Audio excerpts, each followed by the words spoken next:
This episode's brought to you by Stormlancers. Fight together, rise together. Stormlancers is available now on PC and Nintendo Switch 2.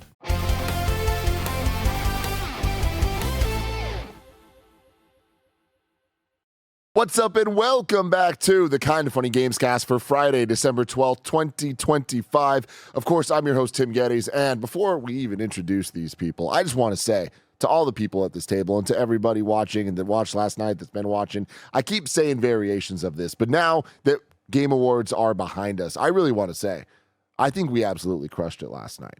Yeah. I think that was our best performance yet, and I am very, very, very proud of our entire team because we covered the Game Awards in, I think, such an entertaining, such an informative, just such a powerful way. When we have such an awesome set, awesome talent to back it up, we have the knowledge base, we have the expertise going back so many decades between us of being able to speak to the video games being shown, having so many different perspectives, being able to have Greg run a show for the immediate afterwards, having PR, like having more information than they said on the show, all organized in one place, but then also being able to pull in Roger for the Control preview and things like that. Like our number one Control fan, number one Remedy fan. We always do this, right? Like we're able to do showcases and oftentimes have more information, have more access. And I feel like we have done this year such a great job of using that to better the content that we're making. That's not just us live reacting to something happening and commentating over it, but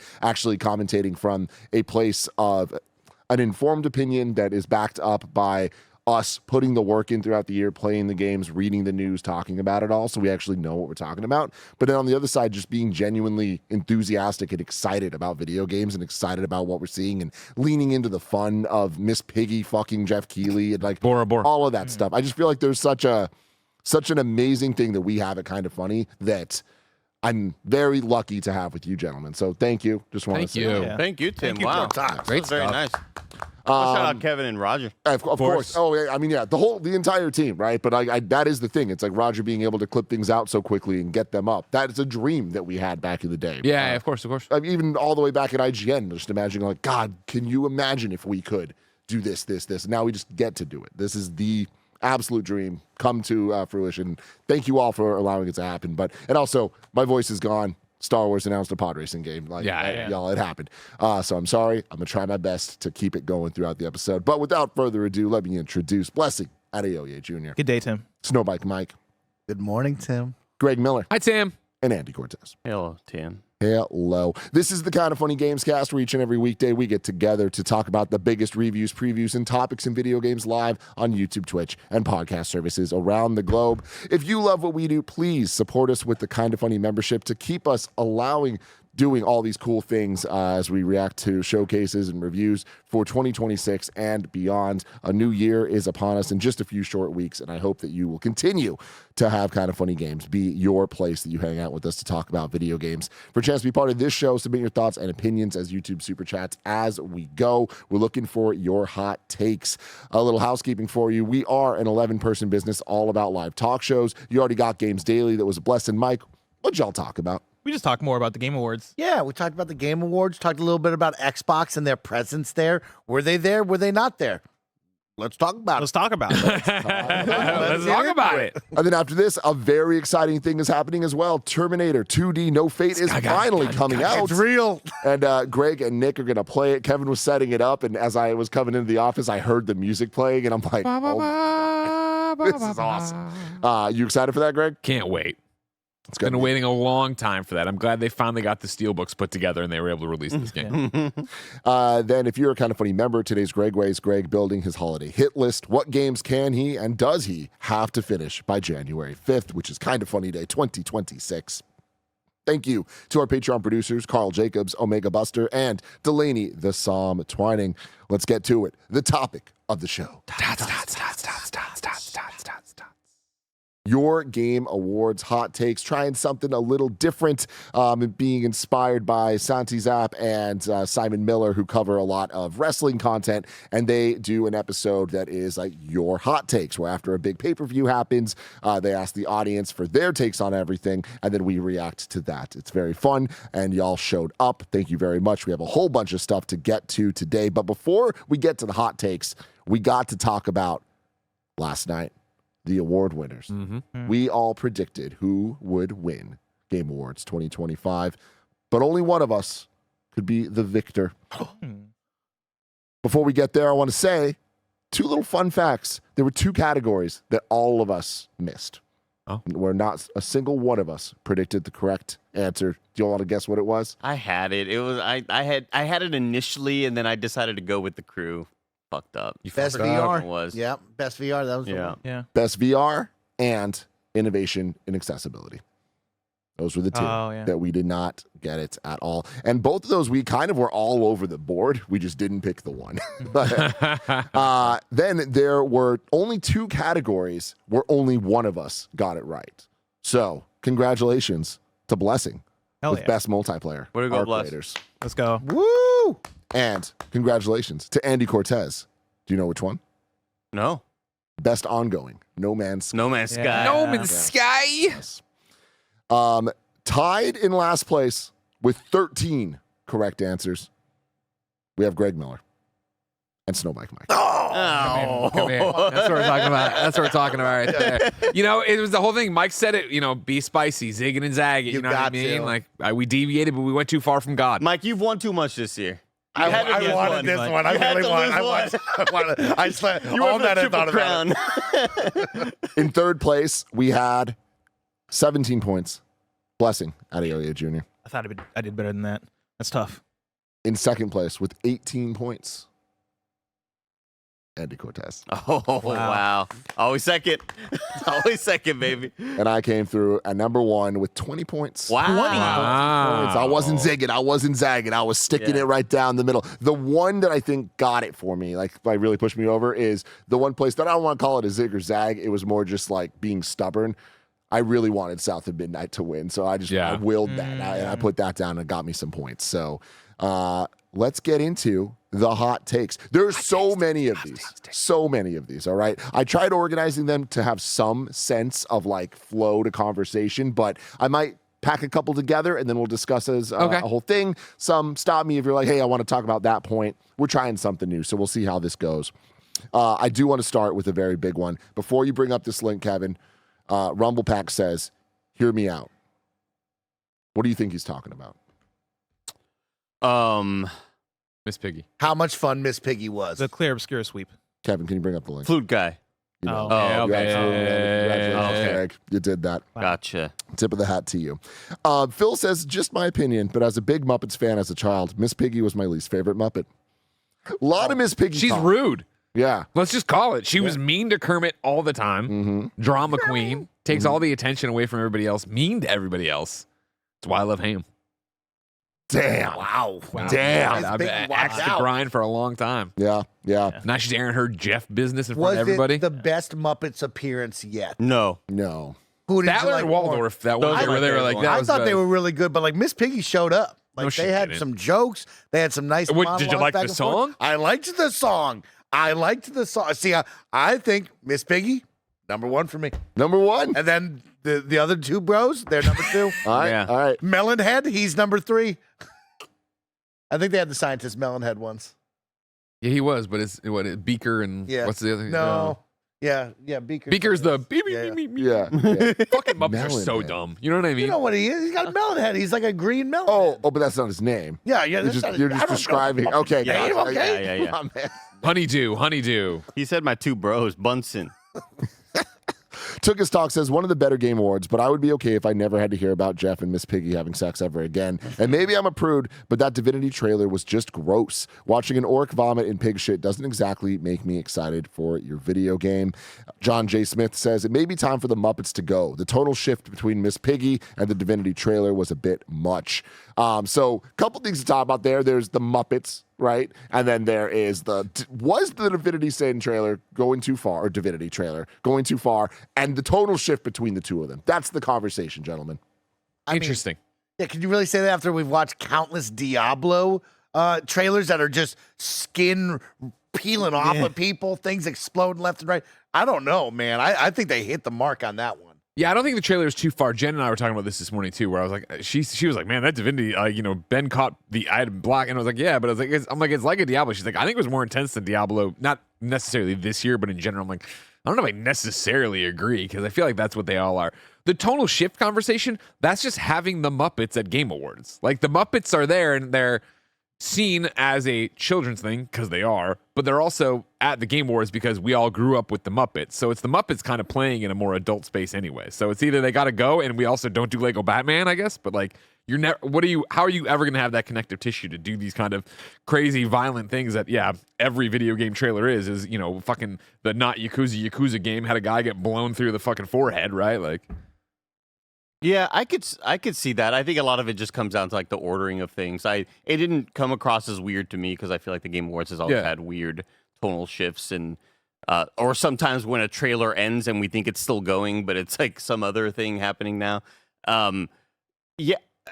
Diablo has always shown really violent shit. I think the Divinity thing took it to like the 0.5 above what Diablo has ever done, and that probably comes down to like the people fucking in the background too. That was like hot. That was not overly shocking to me, but I could see why people would be like, "Whoa, damn! Like this is kind of crazy." Again, they talked about Jeff Keighley having sex with a pig. So, like, clutch your pearls there, I think, guys. All right, that's bestiality. We're gonna let that slide. Just I mean, he called that out too, not like that, but there she is. I don't really have thoughts. Yeah, I feel like as far as how far the Divinity original or the Divinity trailer went, I would look back at the previous games. I don't know enough about Original Sin and the Divinity franchise to say whether or not that's in line. I think maybe if it's not in line, you can make the argument of, oh, well, you're trying to use shock to sell a thing, and I think maybe there's a conversation there. But I'm not informed enough on Divinity to even say that, and so I don't really have much of an opinion on it. Yeah, I definitely think that trailer like pushed the lines compared to anything we've seen before, because it did have like, there was violence, there was gore, there was nasty stuff, and there was sex, there was all that. But I have no problem with that. I actually think it's like, yeah, cool. That seems that's what they're selling. That is what that product is. And the tonal shift stuff, I'm like, that's video games. And I think that there's something special about video games that's different from movies necessarily. Like, in movies is the closest analog, but we look at things like Pixar and it's like, oh, it's kids stuff, but it's also for adults. I feel like with video games there's a much wider thing of like adults can play, Spectrum, the Badger game or Divinity, and it's like that's not that crazy, and so you're gonna have to present them that way unless you're making a showcase that's very specifically targeting a specific audience, which would be children, right? And that's my thing, right? We're talking about a show that kicks off at 5 and goes till 9 our time, right? Like these are adult hours. It's an adult thing. People are cursing on the show. Yeah, and even the Muppets, like originally maybe designed for kids, but they always also have had that adult humor, right? Chat points out that they were actually originally a nightclub act. Wait, that's right. Yeah, I don't know anything about Muppets. But there's like that level of sarcasm. Give me a high five about Muppet Babies here, Bless. Come on, get up there. Muppet Babies. Wesley LeBlanc says, Highguard, the new multiplayer shooter from ex-Titanfall folks, did nothing but remind me of Immortals of Avium. Oof. Sergio says, 4-Loop and Highguard were oversold as way more exciting than they will actually be. They'll just end up being a couple of more multiplayer games to come out, dead on arrival into the oversaturated multiplayer game market. Lost in the Sauce says, put an over-under for how long Highguard lasts before they announce it's shutting down at 6 weeks. Device says, closing with Concord 2 was brave. Wow. And then Jake Mosher says, it won't be popular, but I think Highguard will be fun as hell. Multiplayer games do not show off well, and they should stop having trailers like this without any hands-on coverage. I bet it's quite fun, but no trailer can properly show that. It's about the little moments. I agree with the last one. Like, I feel like we would get those hot take comments regardless of like if it was any multiplayer game. I think if it was whatever, it could be the highest quality multiplayer game. You show us the same trailer of a Overwatch, like 4-player Helldivers, like whatever it is, and we're gonna have the same reaction of like, oh, that's gonna be Concord, oh, that's gonna come out and flop. And granted, like, I understand the sentiment because we've seen a lot of games come out and flop. Like, it's not like, I'm not saying it's impossible that Highguard comes out and doesn't do anything right. Like, that's very much a possibility, but I think we write things off because they're a multiplayer game. in a showcase like this.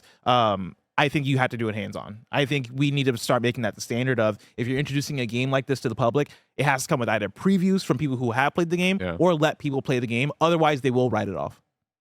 That's a great way to put it. Yeah, I think, again, it goes back to what so many people's problem is with the Game Awards often, right, is pay to play, where obviously this is the last announcement. We as fans build up to that, like, it's going to be something huge. It's going to be a great thing. It's going to be, and you get there and it's high guard. It's like, oh, they paid a lot of money to be the last announcement on Jeff's show, which is good marketing for them, in quotes. All marketing is good, but this is then the conversation we have, where what a flat last announcement for us as the fans. Obviously, for them is the developers, publishers, PR trying to make a splash.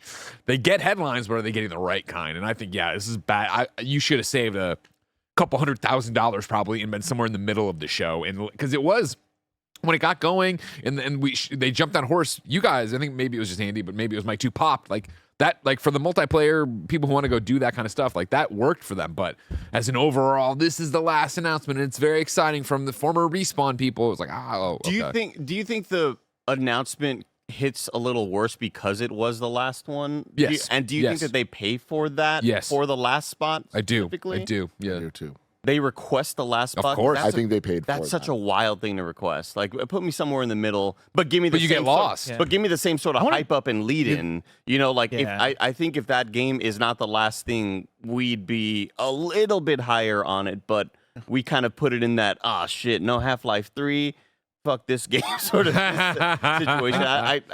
I've always wondered the pay to play aspect, and are they actually choosing the position of where they're? I think for the right dollar amount, yeah. But if they paid for it though, like I have way more questions about this game and the people who are behind it. Because didn't they say it was like a 61-person studio, and this is a game that's self-published?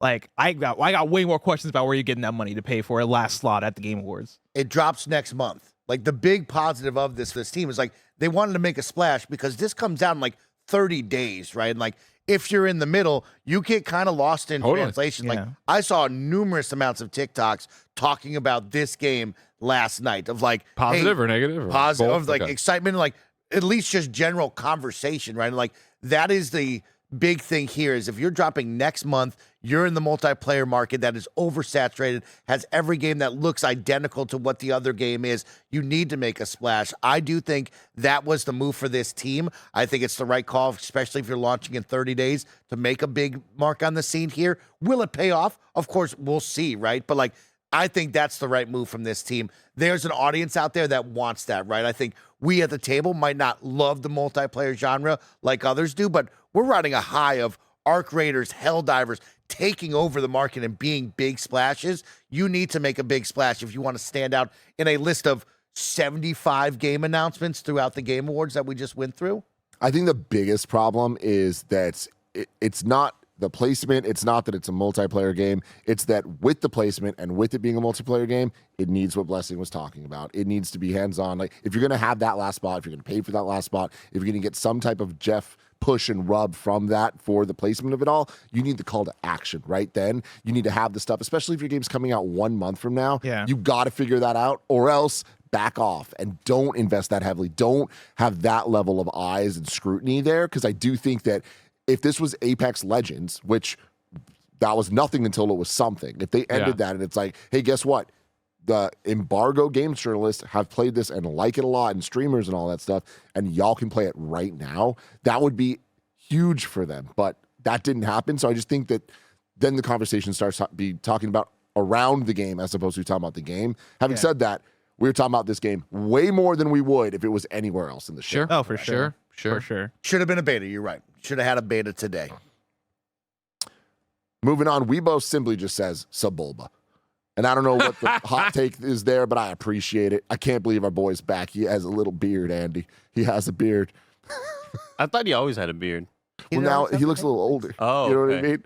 I have a lot of lore questions. Like, what's going on? He's a veteran in the circuit. A lot of people are writing him off. But don't count out Sebulba, you know? One more ride, you know? This is the time of the year where like experience really matters. He's losing his hair, but he's still got it. Yeah, exactly. Okay, so then Mark writes in with one that I really, really liked here. Forget Claire Obscure. Capcom fans were the biggest winners of the night. Requiem looks fantastic. Pragmata is shaping up impressively. Mega Man is back, and the Street Fighter movie seems absurd in a good way. The only thing missing was Dino Crisis. I don't think every single thing was a win from Capcom necessarily, but I do think overall the energy is right. Capcom has been delivering for the last decade. We've talked about it a whole bunch. I was very, very happy with what we saw from Resident Evil. And the fact that y'all can play Pragmata now and understand why we are as high as we are on it, I think is a very good thing. Getting that release date seems like a great spot. Yeah, 100% agreed, right? Like Resident Evil Requiem, especially for the Resident Evil sickos who go even deeper than I do, right? Having played most of the mainline ones at this point, hearing Tim talk about like some of the specific lore stuff that even you say, like, you're not the keeper, the arbiter of Resident Evil lore. I think the fact that you have a trailer like this leading into, a month and a half from now, the game launching, very exciting stuff. And yeah, I just wish if that Mega Man trailer hit a bit more, then yeah, I think we'd be talking about it as being like, oh, all-time Capcom year of announcements happening right here. Shout out to Capcom staying on the stage. Like you said, like past 5 years, 10 years, like they're just there all the time and they're having fun announcements, exciting news, and they're just staying in the news. And it's wowing to me that like this team they're still swinging above their weight class, which I like a lot. They're in that category that when I first started at Kind of Funny, they are in that sort of Ubisoft area where Ubisoft was very consistent with their output and quality, and that's where Capcom is for me right now, where you're going to get a couple titles a year, and they are going to be very highly regarded and very well thought of. So then jumping from the positive Capcom to a bit more negative here. Devin saying probably a lukewarm take at best, but oh dear Lord, what on earth was all that build up for a mid-Mega Man reveal? Dre says, that was way too little for Mega Man. It almost had the opposite effect on me, as it deflated my expectations of Mega Man going back to being a flagship franchise for Capcom. They need to either reinvent the series or take another shot at Legends to have any impact. Zondo says, hot take, it's stupid to be begging for a new Mega Man game and then be disappointed it's a new Mega Man game in the style we all love. But also, why is it just the same ass Mega Man game? Resident Evil has had like 19 different gameplay styles, but robot that transforms to use powers of defeated robots can only be a side-scroller. Lot to talk about there. Andy, start us off. I mean, I feel all of that. I think that it's something about the art style that just looks like this game could have come out 8 years ago and been a game that we all sort of brush off. The return of Mega Man should be a lot more exciting for me, and it just wasn't last night because of the way the gameplay looked, because of it being, again, I mentioned last night, I'd be way more stoked if this were the pixel art style of Cosmic Invasion or all of the .emu sort of style of games. I just didn't really vibe with the art style, and like, again, pie in the sky wish, and I've been saying this for multiple different IP, but Mega Man in particular, of like, I want a Returnal-like game that's Mega Man, where it is roguelite, it is running around and third-person shooter, bullet hell, awesome boss fights, getting the pieces of whatever boss you just beat and transforming your suit into it. And, my number one wish was we're zooming in on that 2D sort of image, and then the camera turns and it's suddenly a third, and you're like, whoa, holy shit, this is what a big brand new way to bring back Mega Man in a big, massive way. And it was just pretty disappointing, unfortunately. Yeah, I'm right there with you. I mean, that build up, that's what dreams are made of for me, right? Is like Jeff using the stage to like go all out to build the hype up for, holy crap, it's a return. It's a big deal. There's unique music being played for this. What is it? It's Mega Man. Oh my God. And then you see the game and you're like, oh, damn. Like, I think this might have been the most deflating announcement in Game Awards history, personally, to me. And the thing is, I think the game's probably going to be great. Like, I think that it's probably going to be an 8 out of 10, and that's awesome. But I just think with the expectations that I have, the hopes that I would have, and to Zondo's point of just like, it's stupid to beg for a new thing and be disappointed when it's in the style we all love. It's like, I don't love this style. No, that's the thing, is like, this look to me just feels like the easiest answer to just put out a new Mega Man game. And again, I still expect that it's going to be good. I don't think that this is a cash grab, but I just don't think that this is exciting. This 100%. Is just another game coming. When you talk about spinning the camera back and it's behind the back Mega Man. People down in the chat over here were talking about they need to Metroid Prime Mega Man. Like, all that gets me, a non-Mega Man fan, excited to play it. Whereas to look at this and go, man, this looks, in my opinion, worse than Mega Man 11 and Mega Man 10, which I also didn't So play. let me It stop looks you. like Let a me stop you right 0.5 there. version of Mighty Number 9. It looks so much like Mighty Number 9. Every time David says, I don't know, Tim, it looks a lot like 11. So just for you, Greg, 9 and 10 were the ones that looked like My the NES apologies. games. 11 looked like this. And that's what I'm saying. Okay, It's like, okay. yes, I understand gameplay-wise, this is going to deliver. This is a 2D Mega Man game. I'm saying the look of it and the style of it, it makes it feel cheaper than the games that have that pixel art love and care. And I'm not saying we have to go back to NES. I think Andy's idea is actually great. It's like a modern pixel style, something different. This just has that Mighty Number 9 polygonal look to it. Dude, if Game Kitchen, the devs of Blasphemous and Ninja Gaiden Ragebound, if they were to be able to like get in the fucking kitchen and cook with art direction and make it this like, oh my god, I would lose my shit for that. But there's just something about this 3D style that just isn't. It hasn't really worked for me. Even going back to like fucking Mega Man Maverick or Maverick Hunter or whatever. Yeah, You know, it just exactly. doesn't really vibe with me. I don't know.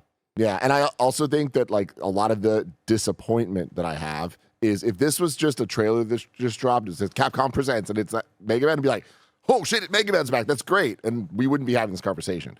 But it's the freaking epic build-up, like this was the second coming of Jesus. Oh shit! Central Thing says do an HD 2D like Octopath. I would lose my shit, man.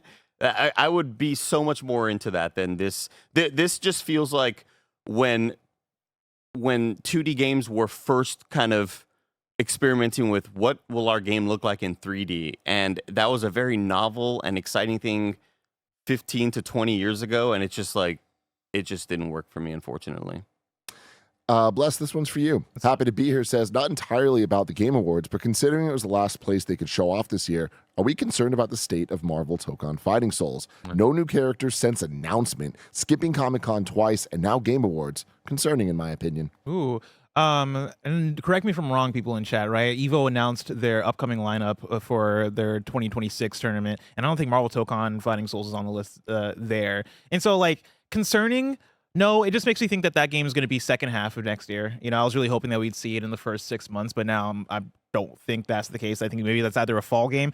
Could even see it being delayed to 2027, depending on what's going on with it. But yeah, like I right now, if you were to ask me where I expect to see more of that game, I'll just say at a state of play. I think maybe that's the place where they're keeping it, since that is a PlayStation exclusive game. That is also like, you know, Evo has those PlayStation ties as well. I think PlayStation might be wanting to try and handle this the best they can personally, but I think this stage would have been great for Marvel Tokon, something that is that IP, something that is that exciting for fans. So it not appearing here, I think, is a bit of a missed opportunity. Final Fan TV says, I feel like it was a misstep not announcing Final Fantasy VII Remake Part 3 at the Game Awards to let the entire gaming world know there's never been a better time to begin your Final Fantasy VII journey than right now with the Switch 2 and Xbox re-releases and then the final part imminent. If not now, then when? Early next year, Summer Game Fest 26. Yeah, obviously, I very, very much agree with you, but I do think that maybe I'm off about how far along I think this game is, but I'm only saying that based on what the director's been saying to everybody. So definitely my biggest surprise of last night, besides Star Wars Racer, was the lack of Final Fantasy VII Remake. I thought that was a guarantee thing. Did they show it at all in that Nintendo sizzle reel? No, well, Because in Elden the Ring was commercial. there. Yes, in the commercial they did. That Okay, was the like commercial, yeah. Switch 2 third party, like that was the focus of it. Right. Yeah. Okay. And yeah, where will we see it? Like at this point, I don't know. But that's a game that's so big it can do whatever it wants, essentially. Like whether it's a Square Presents thing or State of Play or wherever. Before we continue on with way more of your Game Awards hot takes, I want you to hear a word from our sponsors. If you live for high stakes runs, tight teamwork, and that rush when the extraction timer is ticking down, this might be your next obsession. You've already seen us obsessing over Arc Raiders, the multiplayer extraction adventure set on a lethal future Earth where mechanized killing machines rule the surface and humanity hides below. As a raider, you brave topside to loot, complete quests, fight Arc robots, and extract safely if you can. Underground in Speranza, you'll upgrade your den, boost your abilities, and gear up for raids. On the surface, there are no rules. Swarms of drones, massive robots, and rival raiders make every trip unique. Choose solo, duo, or a squad of 3, but rival players are never far away. Team up or take their loot. What kind of raider will you be in the Rust Belt? Arc Raiders is available now for PlayStation 5, Xbox Series X/S, and PC. This episode's brought to you by Stormlancers. If you're looking for your next great co-op obsession, check out Stormlancers, a retro-inspired roguelite with anime energy and chaotic action. In Stormlancers, you and a friend crash land on a dying alien planet charged with unstable magic. It's fast, fluid, and the action is non-stop, but this roguelite isn't about flawless runs. The devs call it Crash Out Co-op because the real fun comes from those chaotic party moments, like messing up, reviving your partner at the last second, and carving up enemy hordes with your newly unlocked powers. Invite a friend for old school couch co-op or team up online. On PC and Nintendo Switch 2, only one of you needs to own the game. Steam's Remote Play Together and Switch 2's Game Share lets you hop online with a friend instantly. One copy, 2 players. Stormlancers is live on PC and Nintendo Switch 2. Fight together, rise together. Repeat. Play Stormlancers now. This episode is brought to you by Shady Rays. Let's talk gifts. Not the kind that get tossed in a drawer, but the kind that actually get used and appreciated. The holidays are coming up fast, and Shady Rays sunglasses are an easy win. Every pair is polarized, durable, and lightweight. They've got a ton of great-looking, high-performance styles that hold up no matter what you throw at them. And the price? Way less than you'd expect for the quality. And here's what sets them apart. If you lose or break your shades, Shady Rays has your back with their lost and broken protection. So whether you're picking up a pair for someone on your list or grabbing one for yourself, Shady Rays makes gifting simple. Quality built, looks great, and actually worth it. Start your holiday gifting early and head to shadyrays.com using code FUNNY for 35% off polarized sunglasses. Try for yourself the shades rated 5 stars by over 300,000 people. Go to shadyrays.com, use code FUNNY for 35% off polarized sunglasses. Again, that's shadyrays.com. Use code FUNNY for 35% off polarized sunglasses. This episode's brought to you by Aura Frames. If you are a last-minute shopper, don't worry at all. I have the perfect gift that solves all the problems you might be having. No lie, Aura Frames are undeniably the best gift I've ever given, and I'm going to be sad when I run out of people to give it to because I'll never give a gift this great again. Families, friends, partners, everyone loves being able to have beautiful frames showing off their loved ones and all of their favorite memories. And also, it's so easy to add the photos using the Aura app. It's set up to go right out of the box. There's unlimited storage, so you can add as many photos and videos as you can find. Just download the Aura app and connect to Wi-Fi with no hidden fees. For a limited time, save on the perfect gift by visiting auraframes.com to get $35 off Aura's best-selling Carver matte frames, named #1 by Wirecutter, by using promo code KINDAFUNNY at checkout. That's auraframes.com, promo code KINDAFUNNY. This deal is exclusive to listeners and frames sell out fast, so order yours now to get it in time for the holidays. Support our show by mentioning us at checkout. Terms and conditions apply. We're back with more of your Game Awards hot takes. Mike Kokanane says, esports and content creation categories. Who are they there for? The nominees and winners never get a spotlight. I'm not sure they ever attend anyways. Creators often stream those awards from home for content. Doesn't seem to be much of an overlap in audience either. The esports guys don't seem to be too bothered by the show and the games on display, and the Game Awards fans seem largely clueless and uninterested in the esports side of things. It would feel weird to ignore them, but does either side really care? It is interesting. This is a great point. Right? It's a thing where it's like, I understand the Game Awards are kind of trying to represent all that video games are and can be. And I think that for the most part, they do a good job with that and being able to show, look, it's esports, but it's also this and it's also this. There's value there, but I understand this, especially when I feel like there's room for improvement here and there. And we do have esports award shows that I think are up to par enough and that those people are more tuned into. Am I right, Mike and Andy, on that? Yeah, the Esports Award Show is a big deal each and every year. It is the place that I would go to for my esports-centric awards. However, I'm on the opposite side. I do like the awards being here. I think the Game Awards encompasses all things video games. It is a very small, brief moment, sponsored by Gain, so you know he's getting that money, right? And like, I like these moments for me. And I know that esports is a global market. It is probably tough to get these kids from around the globe to come in for a one-day expedition in LA and be a part of this. But I do like it shining a light on esports, making sure that the mainstream still thinks about that, especially when we talk about the esports bubble, about the pop, and is it still worth it to be putting on these big productions and all these teams coming from around the globe to compete. I like it, though. I'm in it. Yeah, I totally see the point of the message, though. It feels like I can make the comparison to having smaller genre awards for like best cozy game or whatever. Like best esports athlete to me is kind of on that same level where I totally see everybody going, we don't know what this is, and I don't think they care about this much either. Yeah, if they did decide to axe it, I don't really think that a whole lot would go missed because the esports awards are for that, like Mike was just mentioning. I feel like, yeah, it's just Jeff trying to represent the industry, but also kind of future-proofing too. In the same way you do VR, right? Hoping that VR grows and gets bigger, and then you can get eyes on that and make a bigger deal out of it. I would imagine esports is the same way. That if we hit that mainstream crossover point where suddenly it is a bigger thing, well, we already have this established wars, and then yes, we can get those athletes to come here and get those people rewarded. Papa Taz says, great show all the way around. However, some games were not meant for me, and that's okay.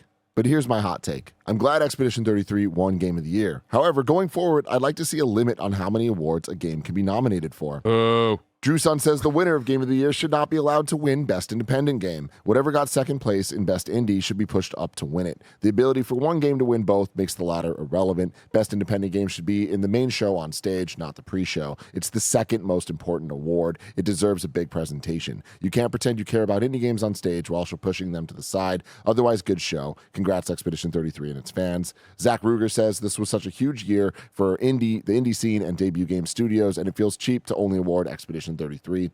Each game nominated was a very type of game and set out to deliver in different areas. There needs to be room to celebrate the new games and developers who gave us some of the best experiences. Jeremy Saunders says, I was in disbelief when the award for Best Independent Game was given out during the pre-show. Easily the strongest category this year. Needed to be part of the main show. Kelsey Lynn says, awards shouldn't be given during the pre-show, and speedrunning multiple awards categories in between trailers is awful at an awards show. Gary says, people complaining about Expedition 33 winning Best Indie are babies and do not understand what the definition of indie game is. This isn't Dave the Diver, y'all. One more here. Bullet Farm says, Claire Obscure Expedition 33 deserved all the awards they received. This is an important moment for the industry. An independent studio with a debut game making the game they wanted to make not only needs to be celebrated, but encouraged. This should be the future of the industry. There's a lot there, but there's a lot of different takes about similar things. Bless. Yes. I disagree strongly with the first one as far as like limiting the people who can win a certain amount of awards. I think that's against the spirit of, hey, like we have the best soundtrack or we have the best, like, you know, I think we can debate these things, right? Like obviously, even when I look at the picks for best art director, best soundtrack, there are other picks out in there that I'll make maybe besides Clear Obscure Expedition 33. But if everybody uniformly agrees that Expedition 33 has the best art style, then it should win best art style. Yep. If we agree with independent, it should win independent, right? Like, I think that's just the nature of competition and how these things go. And I think that leads to moments where we can go, wow, this game was the highest award-winning game at the Game Awards. I think that's a special milestone. I think that's something that's really cool and should be a thing that's attainable. And so I strongly disagree with that first point. I do think, like, and this is just a personal opinion, right? Like, and I'm sure people feel this way in varying degrees. I don't really love a lot of the categories that we have for Game Awards, and I think it comes down to the variety that we have within video games and how much video games have changed over the last decade and a half, genre-wise, scope-wise, all these things. And like, I know it's a big ship to pilot, and so you can't just go in there and gut things, because guess what? Video games are always changing, and you need to maintain a level of prestige in these categories. And so when you're constantly changing things up, at a certain point, the awards stop mattering. So I don't have a good solution to it, but there are things like best action game, best action adventure game, best RPG, best game direction, best game of the year, where things start to get into this place where they feel like we're just talking about the same type of game, and where genres are becoming a lot more different, and more niche genres starting to rise up as more popular. I wish we could branch out and start to acknowledge things, right? Start to talk about, you know, best. We still don't have a great word for friend slap, but like Survival game. best yeah, survival yeah. survival game, right? Like best I don't know if extraction game is popular enough yet, but we're But getting you to get that the place vibe, where, get the new genres in there, rather Yeah. than trying to be like, is this action or action adventure? How are we shoehorning it into one of these categories? exactly. Like I'm even of the mind of like, even for best RPG, I've seen a lot of conversation about Kingdom Come Deliverance versus Clear Obscure and how Kingdom Come Deliverance is a better RPG. And this comes back to a conversation of like, well, they're both RPGs. Like Clear Obscure and Kingdom Come Deliverance are both RPGs. They're different types of RPGs. Yeah. Is that a thing worth breaking out? Should we have it be best turn-based, best action RPG? I think there's a lot of things you can do there, but I don't think there's a perfect solution as far as fixing it all. As always, when we start diving into this, how quickly do we make a show that's no longer the Game Awards? That's the biggest problem, right? At what point are we designing the Kind of Funny Awards or moving towards the BAFTAs or whatever, right? I vehemently disagree with it. If you win this, you can't win that. That's just, no, that's nonsense. There was a chat that I think is an interesting one that it goes back to a conversation we were having yesterday about all these awards, where I think it was Gore Dragon, maybe, had said something effective, but only, small groups of judges vote on these categories, right? No, right? There's 130 some Game Awards judging outlets / influencers / whatever it is, but 130 votes get cast representing either a company like Kind of Funny or one person if that exists. And they're voting on everything from all over the world. And I feel like that could be when you were talking about the BAFTAs the other day of like, oh no, well, they're, you break into smaller groups and that panel is deciding it. That could be, again, we're no longer making the Game Awards anymore, but I would find that to be a way around this if Jeff cared. And I'm not saying he should, but if this was something he's like, well, how could we shake it up? To have it be that I've brought together these 5 outlets / things, and they've said that we are RPG outlets and people.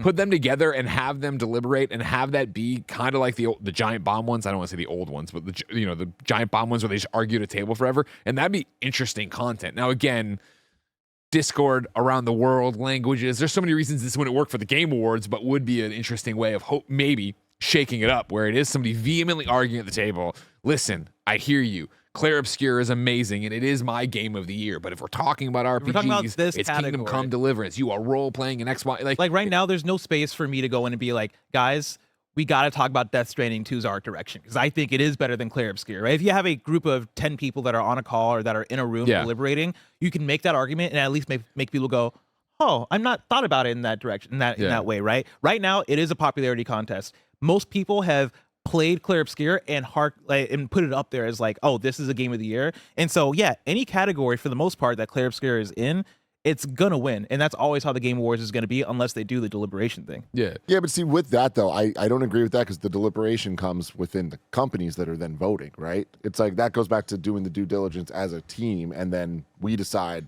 we're voting for this, and that's Kind of Funny's vote, right? So it's not a popularity contest of just popularity. It's popularity of people that are doing this professionally. I agree and disagree. I think the part where I disagree is that when you make that 130 outlets that are then doing that same thing, I think we end up in the same place where it then becomes a popularity contest, because not every.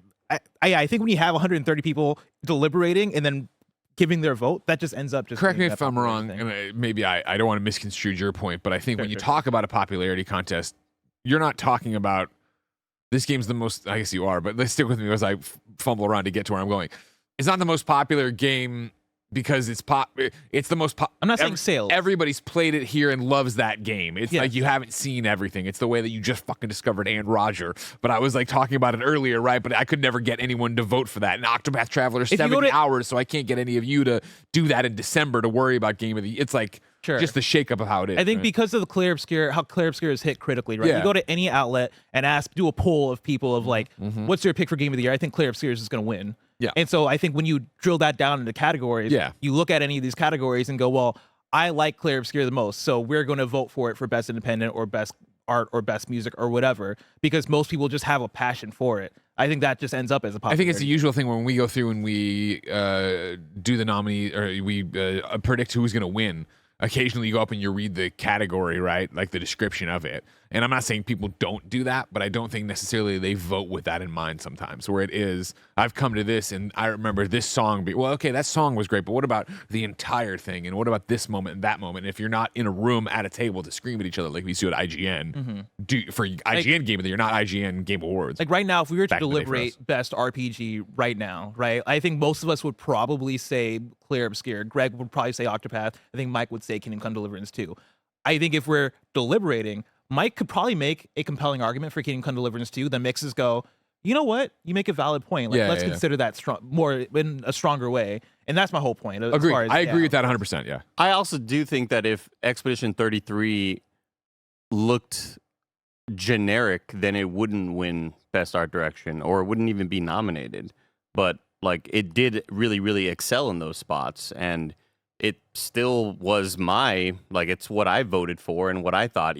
Like, I think it's not just that's the game that I love the most, I'm going to vote for that. I think people are still able to look at Expedition 33 and go, well, it really excels at a lot of stuff art direction wise, so I'm going to vote for it for Best Art Direction. I really disagree with that. The 1 point, I totally agree with the fact that independent games should be a more prestigious, let's announce this game on stage with the winner or whatever. I don't love that is just a pre-show kind of get through it quickly. But how much of that was produced ahead of time, known by Jeff and the team that pacing-wise, Expedition's going to win all this stuff, so let's put it here. Hollow Knight Silksong devs weren't there. They knew that. Like, we're not going to, do the award on stage when there's no on-stage moment to have, right? Like, right. There has to be some level of, like, understanding of the production of it all. Like, that.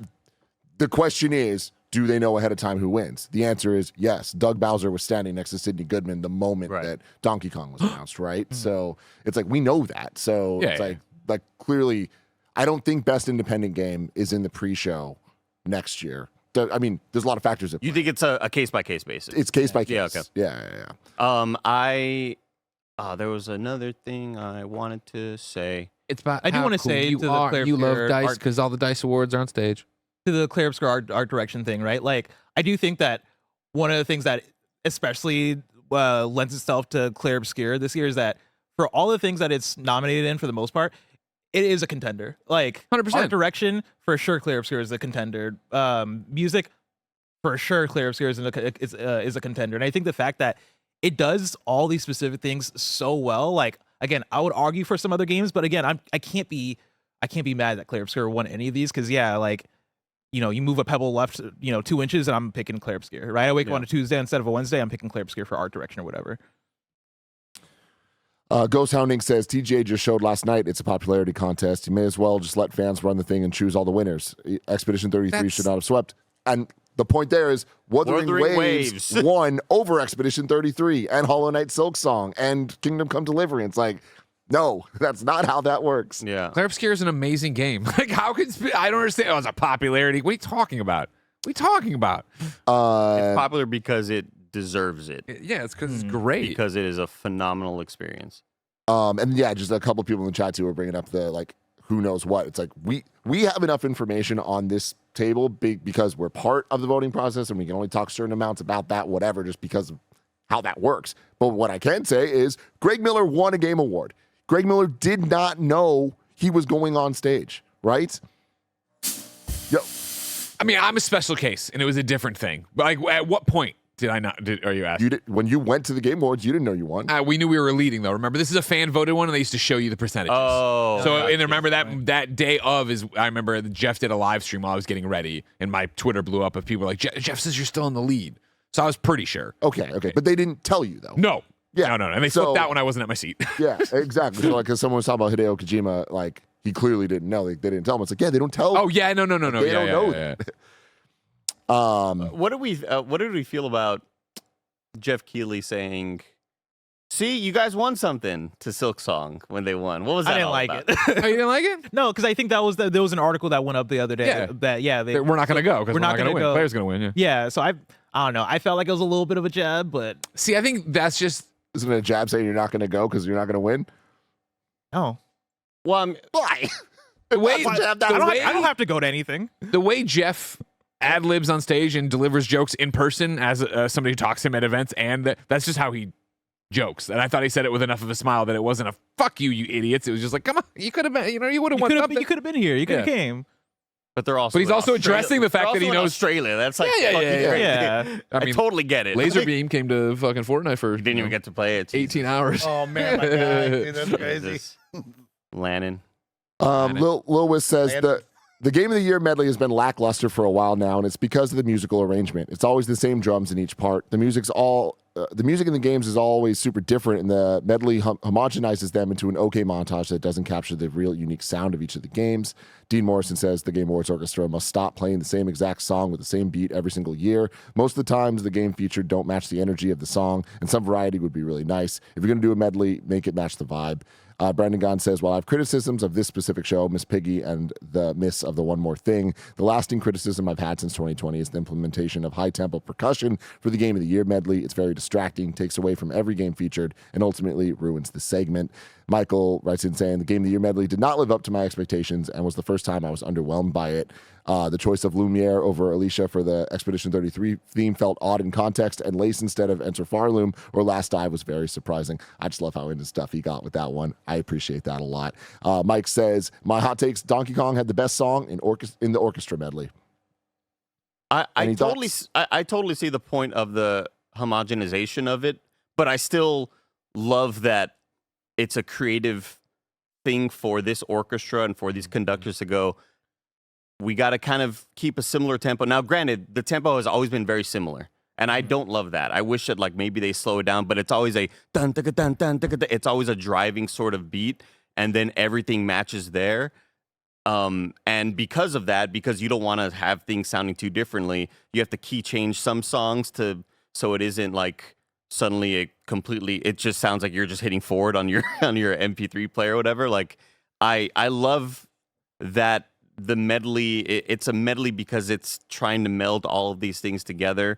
I do think it could change up what the tempo is because it has sounded the same the past couple of years. I do think that made the Claire Obscure moment though hit. It did when they got because to Claire it was so Obscure, different. They like slowed down for a second. It's like, oh, this is fucking fire.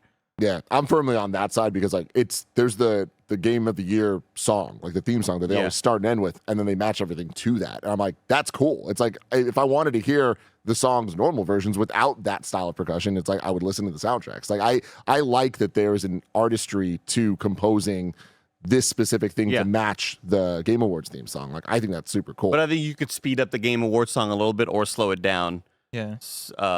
Because it has always like kind of felt the same. I wonder if that's like a time thing though. Like how far before do they know the nominees for Game of the Year, and how much is it like, all right, we have an established base, now we got to fit everything into this in only 3 weeks. We have our template and on whatever program we're using. I do love that they will go a little bit extra sometimes, specifically with the Mario vocal themes. Like this one, I loved having the actress from Rosalina in Donkey Kong Bonanza. That was awesome. I love that they chose that song.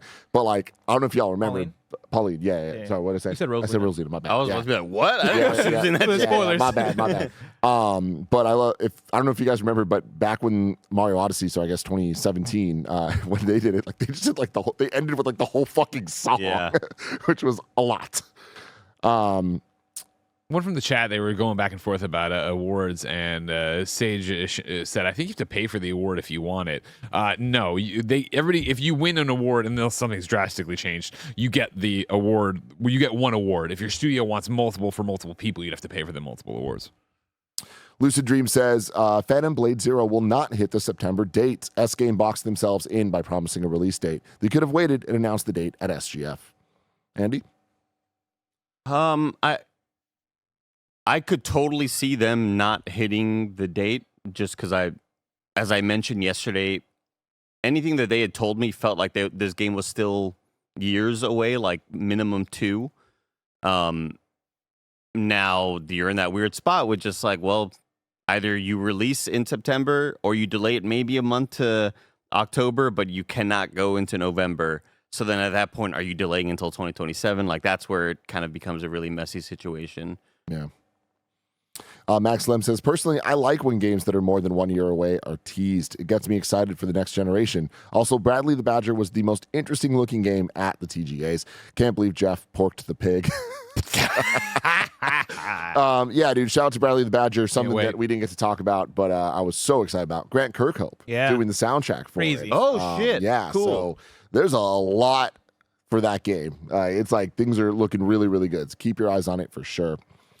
These next couple ones I really want to talk about too. Matt Mania saying Remedy are the best and most interesting developer out there. Tristan says Control Resonant is my most anticipated game of 2026. Control is one of my top favorite games of all time. Remedy are goated. Also hyped for Divinity from the best RPG studio, Saros, Wu, Raul, and Star Wars Fates of the Old Republic. Shout out Casey Hudson.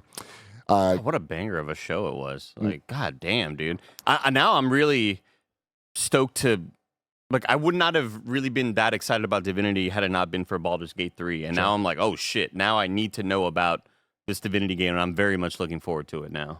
Night Fox says, 1, we don't put enough respect on Control. 2, Control Resonant will win Best Game Direction at next year's Game Awards. And art. So, yeah, just kind of talking about Control and Remedy as a whole. And I want to talk about them in the framework of the Game Awards. Like, I love that the Game Awards goes all out with production, but I think this year was their best attempt at that, whether it's the live performances musically, but also having the people like from the Larian with Divinity had live actors out there. That was crazy. And Control. It's so cool. That was very cool. And that comes from the studios. They, like Jeff was talking about today, that like they pitch those ideas and they work on it together. And it's like, that's super, super awesome. And we didn't get to see it on the thing, but I heard in the live audience that after Doug Bowser won, they yanked him up too. but I thought that stuff was rad. But who wants to jump off about Control and Remedy? Let's fucking go. Dude, that's still my game of the show. They always deliver when it comes to art direction. They are the every frame of painting type of studio, and for them to say, let's dive deeper into an action adventure type of video game, let's use what made Control so much fun. Again, it's a high that I've been chasing since 2019. I want that feeling again of like flying around and just doing awesome shit with superpowers.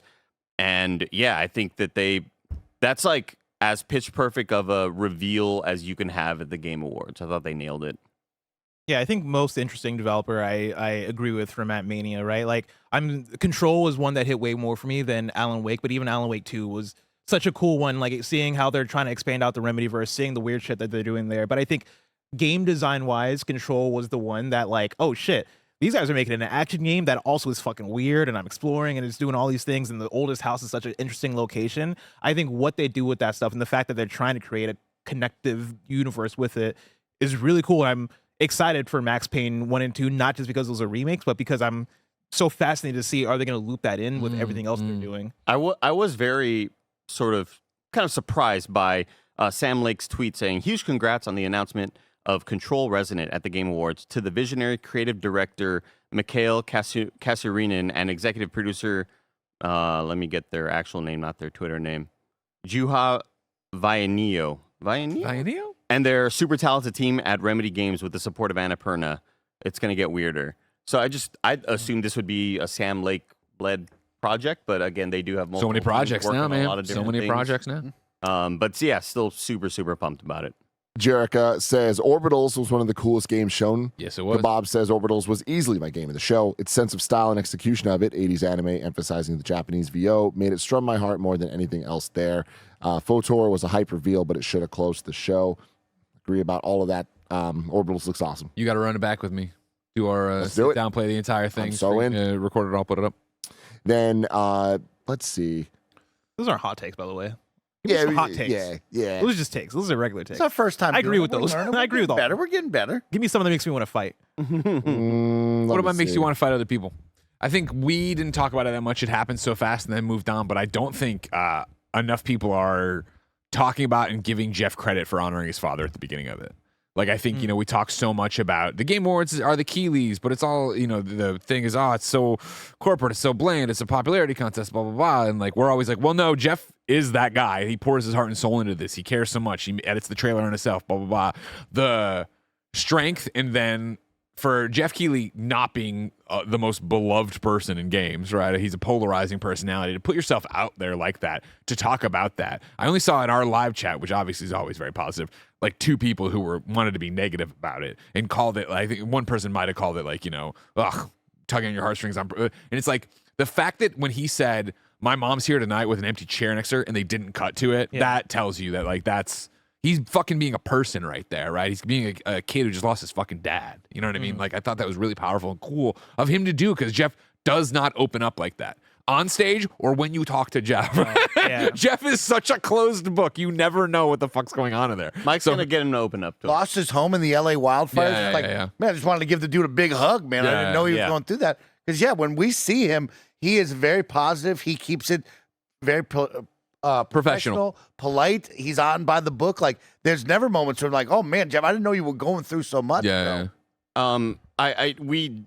We also called it out last night, and Blessing was the one to mention how much he loved the Girls Make Games sort of segment, and we all loved it. It was beautiful. But I also wanted to shout out Felicia Day for running that segment. I thought she did a great job. I thought she did an awesome job being this affable, likable personality and kind of getting through these little interviews. Like, she was hilarious and awesome, and that segment, like, really, really got me emotional. That shit was real good. I think they've done that 2 years in a row. They've done a really good job with that. Because Blessing, you brought up the last year one. Yeah. I thought last year we all highlighted that as well. Like, oh, this was really, really well done.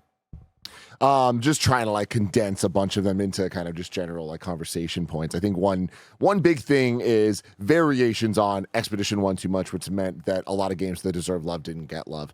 I really would challenge you to look at it from a different perspective of how many times Jeff on stage was like shouting out how many indie games were being nominated for different things and like showing love to the games. And a nomination at the Game Awards is putting a light on it. Winning is not the end all be all. Like I really don't understand the idea that like, oh, they're not getting enough love. It's like that's on you then. Like you need to look at the nominations, and if you're interested in these games, you're like, well, I know I like this game and don't like that game, whatever. Like look at the ones next to it and be like, what is Blueprints? I haven't heard of that, but if I like these other games, I should probably try that, right? Like, yeah, it's such a weird thing to be mad at Expedition for winning so much, because this never happens at the Game Awards. Like there's never a clear runaway sort of. It rarely happens. There's like a clear sweep. Mm-hmm. There's always like this. Ooh, is it gonna be Elden Ring? Is it gonna be so and so? Or Zelda? Is it gonna be? Yeah, like I think obviously you're more angry at this because it just happened, but like this rarely ever happens, and it's also kind of on. It's on Sandfall for just making such a banger game. Like they hit on everything they needed to hit, and they put out an amazing experience. And it's a testament to like even in previous years where it feels like there's a clear winner. Like when I think back to Elden Ring, or when I think to The Legend of Zelda: Tears of the Kingdom, or I guess Baldur's Gate 3 might have been that same year. It was that same year. But like even when there's a clear winner, I think you have certain categories where it's all right, best performance. I'm not really gonna give this to Legend of Zelda: Tears of the Kingdom, or like best whatever. Like usually there's things where it's not every game can be all things. It's a testament to Claire Obscure Expedition 33, where the categories that are on paper are the places where that game happens to really hit hard. And I think it's in an even more unique position. And again, this is to their credit that they're never going to be able to do this again, because their next game's not going to be able to get best debut. All eyes will be on it too, and all that too. But I'm even saying just literally by definition, it's like they were primed and they showed up and they did it. And for a game that I'm glazing the game. Y'all know I love the game. Like it's my game of the year. Like I'm not even trying to back off of that at all. Like that, it is what it is. But I also can look at it and just be like, yeah, it is a game. To Blessing and Andy's points in different ways, it's like the narrative mattered to them and they delivered. The art direction was different than things that we've ever seen, and they delivered. Yep. The music, gameplay, and how much of a RPG that is following in the footsteps of Final Fantasy, to the point that in their Game of the Year speech, they're shouting out the creator of Final Fantasy. It's like all of that stuff, the music, the like performance, all of that stuff, they put the utmost. You can't look at any of those categories and be like, it doesn't deserve to be here. Like in any other year, it deserves to win those categories. In this year, it obviously deserved to win those categories. Yeah. So, and then the final thing I want to. I got one. I know you got a lot too. I got a hot take that resonated with me. Maybe in Time wrote in, says hot take. I'm so tired of military sims winning audio design. Congrats, you recorded a bunch of guns being shot just like all the other games, then blew out our eardrums with the same loud explosions we've heard for decades. Oh, what's that? This time the audio sounds different depending on where it's coming from? Wow, that's never been done in games before. At least Arc Raiders is a shooter with recognizable sounds by now for different robots, extractions, etc. Battlefield and Call of Duty always gets nominated is insane to me. And I like this hot take. That's a good hot take. Because it is a hot take. That's a good hot take. And I wrote for Battlefield, right? So I had to do a little research, Tim. Oh, love this. At maybe oh, shit. He wrote notes. We might be mad that Battlefield 6 won this year. You might be mad. I am very happy with that. I think they did a fantastic job with the audio design this year. Truly fit the chaos of the game, made my ears bleed. It was a perfect mix of all that. But I had to go back for you, and I wanted to look at it because you said, I'm tired of military sims winning audio design. Well, here's a quick rundown for you. In 2024, Hellblade 2 won Best Audio Design. Only one military sim shooter was nominated that year. 2023, Hi-Fi Rush won Best Audio Design. No shooters were nominated that year. 2022, God of War Ragnarok won, with only one military shooter being Call of Duty. 2021, Forza Horizon 5 won Best Audio Design with no shooters on the list. 2020, Last of Us Part 2 won, with only one shooter being Doom Eternal on the list, which doesn't fit your criteria. Damn. All the way back to 2019, Call of Duty Modern Warfare won. So I would give you a big list of, hey, there's a lot of audio design being highlighted and represented here that are not military sims, and most of the time, they ain't winning, big dog. So In other words, eat shit. your hot take is hot, and I like it maybe in time. Great job this year on your hot take. You come for the king. That was best not crazy miss. sarcasm to end that with. No, for real. That was fucking When nuts. Tim brings up, like, we want hot takes, when I watch Santi's app, I like hot takes that make you go, hold up, wait a minute. We got to discuss that. And that's what that is. That was toxic positivity on another level. No, That was no. crazy. No, no. I also want to just bring up, going back to more of the Expedition 33 stuff, you could just look back to last year of like, Game of the Year was Astrobot. So was Game Direction, Astrobot. Narrative was Metaphor Fantasio. Oh, yeah. Art Direction was Metaphor Fantasio, which like should not have won. That was like, the game looks awful. Best score in music, Final Fantasy Rebirth. Like, everybody got love. It's just Expedition did all of it in every category fantastically. Yeah. God, Metaphor's ugly. Holy shit. That's an ugly ass game. He's ugly as sin, man. This looks like someone just cranked up contrast on the background. God damn, dude. You know what? And I don't LA think Bear we're gonna just have dropped to his knees. Yeah, Like, what is that's it happening? out What is there. happening? Everybody. Thank you so much for hanging out with us today with your hot takes for the Game Awards 2025. Nick and Greg are about to play some of that. Terminator 2D No Fate. I'm so excited about it. Until next time, though, love you all. Goodbye.